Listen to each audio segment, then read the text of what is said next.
that's a wide angle. I wonder why. Good evening, generals. Yes, we're quite far away, and I wonder why. Could it be because we're looking for something big? Yes, it's time to have a look at something truly massive. I've got to put it really far away to even get it in shot. It's a Mantic giant. I'm impressed. Are you? I've been wanting one of these for ages. The very kind Dastovian gifted this to me. Very kind indeed. Look at the size of the box there. Says on the internet 18 centimetres. What's that? Alexa, what is 18 centimetres in inches? 18 centimetres is about 7.09 inches. That's about 7.09 inches. Goodness, didn't even need any help calculating that. Let's have a look at the back. But almost put it on its side to fit it on camera. But let's go for the picture here, shall we? There we are. Great stuff. So it says one model. Okay, this is big enough to start with. All right. So a picture of different types, different variations that you can have. I'm sure that there are others. So what shall we do? Shall we get into this mighty box? Let's do that. Here we go. It's quite big. It's quite impenetrable. Anyway, we will need help. And to assist, I'm going to use and draw from the stone Caliburn. Oh yes, Caliburn, the mighty sword of ages. Oh, something slipping in there. Oh, that's interesting. Something slipping internally. Is that a clue, perhaps? Make some pretense of health and safety as I try and draw the blade away from me. Just give it a bit more length there. Never hurt, I'm sure. There we go. I think we're in now. I think Caliburn has done its duty once again. Return it to its stone safely. I'm a little bit excited about this one on the shelf for a little while now as it goes, and try to find an excuse to open it. Get rid of that properly in an environmental manner, and we're nearly there. I feel. There we go. Flip it open.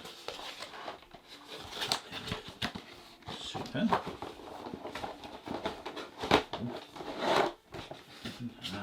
Now, why do I open it at both ends, you ask? Silly folks. Or well, the reason is you've got to look for your Mantic points. And if they're still doing it, I know last time I checked, you can trade these in. These are like loyalty points, and you can trade them in for nice things like models and stuff. Keep an eye on the website for that. There we go. Flatten that out a bit, put that aside for the moment. We have a bag of bits. And a square of wood, or MDF, or something like that. I'm assuming that's the base. Kings of War. I imagine this was designed for, and it's a rank and flank game. Rank and flank. Till we die, eh? Till we die. And I imagine that's how much rank and flank the giant accounts for in the game. It's a large creature. Let's use Caliburn once again, drawn from the stone, gifted by the Lady of the Lake herself, her very self. She was talking to me the other day. She was saying she was hoping that I was using it properly, otherwise she's going to be very disappointed. So there we go. I hope we've used it for good once again. It's a nice Lady of the Lake. Lots of pieces. Ooh, heavy, thick. Get rid of the bag. Actually, no, I'm going to keep the bag going. I might be able to put bits in it while I'm constructing. And what we're presented with is a heap of heavy bits. Oh, what's that? Oh, and a bag. It looks like arrow or bolt thrower stubs, like the back end of bolt throwers that have penetrated something. So assume you can make out that you've shot the giant or a part of the giant, and there are arrows or bolts sticking out of it, or there's even bolts from a ballista or something like that sticking out. So that's very cinematic. Well done. Look at that. I think it looks like there's 6 of them on a sprue. Completely destroyed the resealable baggie doing that, but in my excitement, attempt to win, I have destroyed. Well, there's war for you. Oh, there we go, there's one. And obviously there's no point on it because it's sticking in something. That's really impressive, I like that. I like a model that tells a story. I think there's a sprue, there's another one there. So I've done made an absolute pig's ear of opening the baggie. I'm going to put those in the box so they don't get lost. Excellent. And we are presented with a plethora of pieces, very kind of Mantic Games, makers of stuff I really enjoy, to provide me with what looks to be a jigsaw puzzle rather than a set of instructions. So let's do our best, shall we? Identification of the pieces. We'll go for the big bits first, and see if we can make sense from there. It seems to be some sort of cloak. Yeah, I would say so. Looks rather lovely. Very detailed. Looks very furry. Looks quite snuggly. That's a word in English, honestly. And wood there. Looks like planks holding it together at the top. As a mantle to put over the shoulders, perhaps. So yeah, there we go. Interesting, interesting. Righty-ho, I think we've sorted it out. So this, I think, is a mantle that goes around the shoulders when done. So I'm going to keep that apart. That's going to go on quite late in the proceedings. I'm going to put that over there on the base for now. This looks like an upside down person. A prisoner, perhaps. Or a tasty morsel for later. Doesn't look happy, does he? Not at all. Again, I'm going to put him to the side so we don't confuse ourselves. So the main part of the giant itself. So we've got 2 heads options. Looking good. Marvellous stuff. Lovely. 2 heads. We've got the bust, essentially. The top. So we've got that little knoblet there. If you can see that. There you are. Yeah, pointing forward. That's how he'll go. The head will go on top there somewhere. The main trunk of the body, nicely sculpted. Got the he's got abs, you know. He's got abs. He's worked out, but he's also got kind of shields. So he's nicked the shields of some infantry and he's used them as an ad hoc armour. Look, he's strapped them to himself. It's really, really cool. So yeah, that's the trunk. And his pelvis is in 2 sections and they fit together. There is only one way they'll fit together. I think we're going to be okay. May need a little bit of cajoling, a little bit of shaving off here and there to get that in, but with very little effort, that's gone together quite well. Now, when looking at this, you might feel it goes, oh, that's a bit rough. Yeah. But how it's designed, I think, is for bits to go over other bits and camouflage them, you see. So it looks a bit rough when it's going together on the top parts here where everything's joining. You know, is it in line? Is it exact? Maybe, maybe not. Well, it doesn't really matter. You essentially build this up from the bottom, it looks like, as far as the body's concerned. So you put the 2 bits together first, the pelvis, then the trunk, like so. And then, there you go. And that's the body done. Now, it won't stay together at all, but you can just dry fit it to make sure you've got it in the right order, can't you? There you go. Little tip, little tip. If it works, I hope it's a tip. I hope it's not a disaster I've just given you. So there we are. Legs, 4 sections, 2 for each leg. So the legs, 2 sections for each leg. You could put them on the wrong way around by accident, but they wouldn't quite fit properly. So you've got to use the right one for the right one. So that's a nice piece of design, isn't it? There you go. You know, do look to make sure you've got your knee pointing forwards. Look, I've done that wrong. You've got the knee pointing forwards like so, don't you? There you go. Lovely. And the left leg there. I think it's the left leg. It'll come out the wash again. Check to see where the knee is. I know, it's very obvious out there, you artists and artisans, that for me, these things need checking. I could certainly knees on the wrong way round when I'm making a model. There you go, that way round, I believe. I guess we could look for reference here, couldn't we? There we go, and I think I'm correct. Use the box for reference. Yes, the leg's definitely bent forwards on the back of the box. Then we simply have two arms. All the arms are in one piece, so you don't have to construct any of the arms. Now, this is wonderfully detailed. I particularly like the claws on the hands. In fact, every part looks great. And there's someone's paid attention to the modelling on every little piece, from boot to furs. Wonderful. Very tactile. That's how I would describe it. Very tactile. So what shall I go for? I think I'm going to go for a big club. Shall I go for a claw or a shield? I think a lot of people would go for this massive cleaver and the shield. But I like the shield.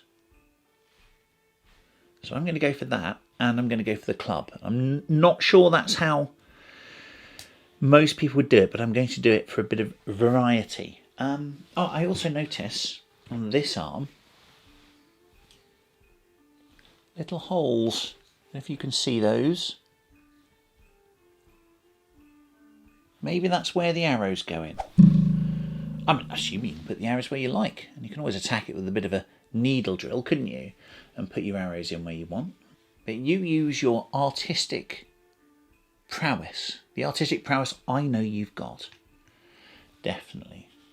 So there are some mould lines. It's a massive set of plastic, so there are a few mould lines there, but everything's together really symmetrically. That's really good. So where there are a few mould lines, there aren't any miscasts. Right, what do you think? Do you think we should have a go at putting this together? Ooh, yeah, go on then. So just check these pegs out there at the bottom, and they will align. So, yeah, again, it doesn't have to be exact, because it's kind of the design. This is going to be covered up later. These little pegs under here, can you see? That's where the top of the legs attaches, like so. So actually, you should be able to do it okay. Should be all right. Looks scarier than it is. I will tidy up a little bit before I glue it, but that is the general idea. So next, we'll take the pelvis that we've just done. Look at that, brilliant. So there are two bits that stick down there, two bits of thonging. There you go. Two bits of clothing. There's a kind of quite fat bit that goes down the bum, and that goes down the front, the kind of slightly thinner part. Two little nublets there. I don't know if I'm very good at pointing those out. Little bones or catches or something like that. Keep those in your mind. Those are going to be useful in a second as we get the trunk of our giant. Notice the shield there is on his left, your right. And we pop that on until the nublets there line up. Can you see? They line up like so. So you've got this kind of nice plaid here. It goes around the shoulder, from the right, over the right shoulder, his right, your left. Down across the tummy to the left with the shield there. So you know you've got him on the right way. I don't want you to put him on the wrong way. I don't want to misguide you. Do look at the description on the box and on the back of the box as well to make sure that you're doing it properly. So good, let's glue that on, shall we? Also, it benefited from a good give it a right, good squish down so that it all fits nicely together. Bit of brute force, a lot of ignorance, and that's gone together beautifully. On to the next part, which is the bust, I'm going to call it, the chest, which I think, again, that's the front. Goes over there. We've got this little kind of bit there, I think, that the head goes on. The neck. Make sure that it points front. There we are. That seems to fit together quite easily. Famous last words. Okay, we'll glue that on next. It looks like I did get the legs the wrong way round. So there are two legs, obviously, at thigh level. There's a longer and a shorter one. There you go. Now you can't get it the wrong way round, I believe. Let's have a look. Because the pegs won't let them go in the wrong way. So the longer leg goes on the right. That is the model's right, your left. if you're looking at the model. Again, it takes a bit of oomph to get it in there. I really had to get the heel of me hands. Now it could be that I've just not shaved it off very well, or not put the pelvis together very tightly, but with some effort, on they go. There we go. Oh goodness, that's so tight. You know, I might not even need to glue that. That's so tight. That is not coming off. I probably will take it off and glue it together. But for the moment, that is just not necessary at all. That, my goodness, that's rigid, I tell you. Look. That's rock hard. So sorry, I'm going to see if I can get away with that. Super. So as I say, don't panic though. Whichever way round you might mix up the legs, they simply won't go on unless you've got the right one on the right peg. So don't panic. Brilliant. He's walking forward with his left leg to the fore, if that's helpful. Super. There we go. Time for the feet, I think. And again, the feet can only go on one way because Mantic have very cleverly made the pegs and the holes slightly different. So one simply won't fit in to the other because it's too big. Also, you know, universal hints for when putting legs on, keep the big toe on the inside, of course. But many a time I've made such rookie mistakes, so it's nice to have this peg system to guide me comfortably in. I think it might be time to stand him up so I know what poses to put the arms and the head in. It's working out what order to put things in. I thought putting the head on first would be a good idea, but it looks like if I want to use the cloak mantle type thing, it looks like it won't go on over the head, so you have to put the mantle on first and put the head on after, and it actually fits quite nicely into the mantle itself, which is good, which is ace, except also I think that would make the arms a bit difficult to put on as well under the mantle. So I think I'm going to have to change my plan ever so slightly. Arms first, mantle next, head last. Let's see if that works, shall we?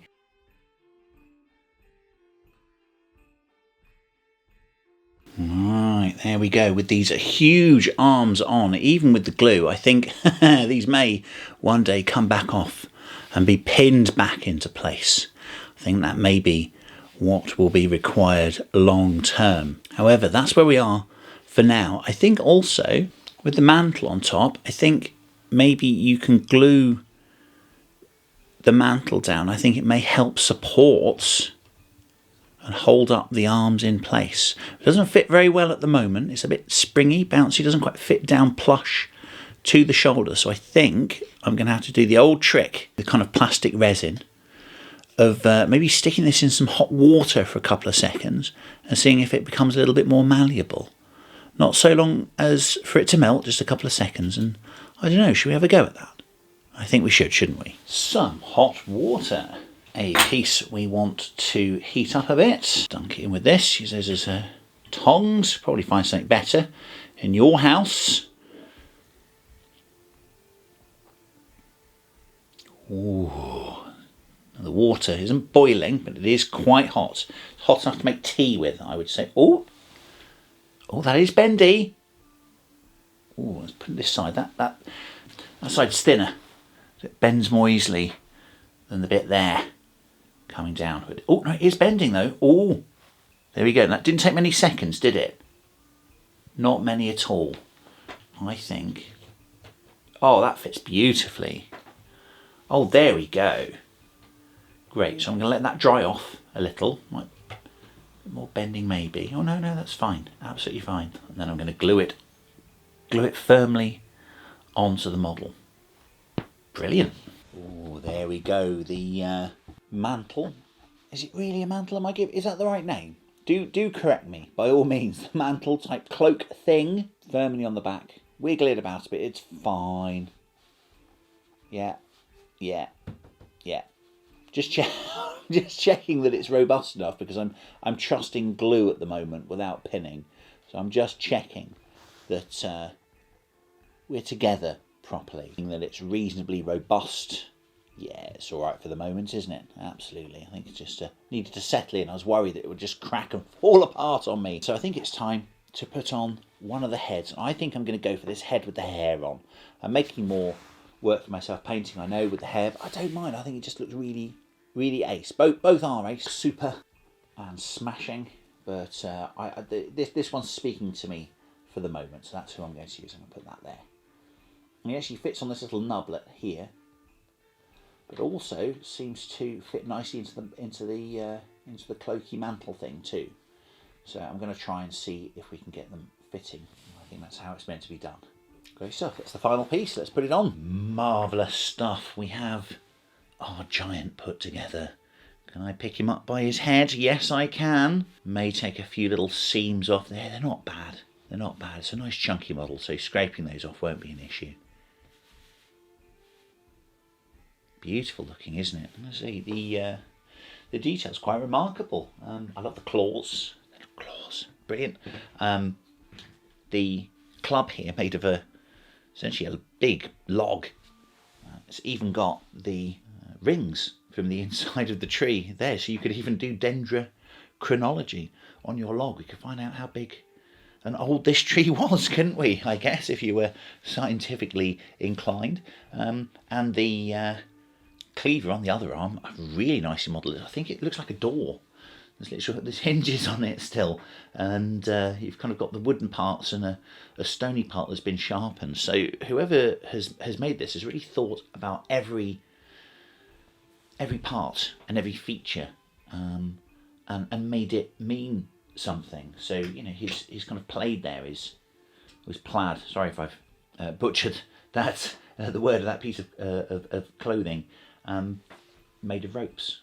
Again, it's been thought about, hasn't it? You know, we've got this door back here again with an iron binding still on it. I've put the little upside down man in the clutches of the claw there. Really, really nicely proportioned. Not over-designed either, I would say. I think I'm going to enjoy painting it. Lots of nice areas to put paint on and to dry brush up or airbrush or do all those clever things that you out there do as artists and artisans. And on that point, do you think I should put some paint on it now? I think we should have a go, shouldn't we?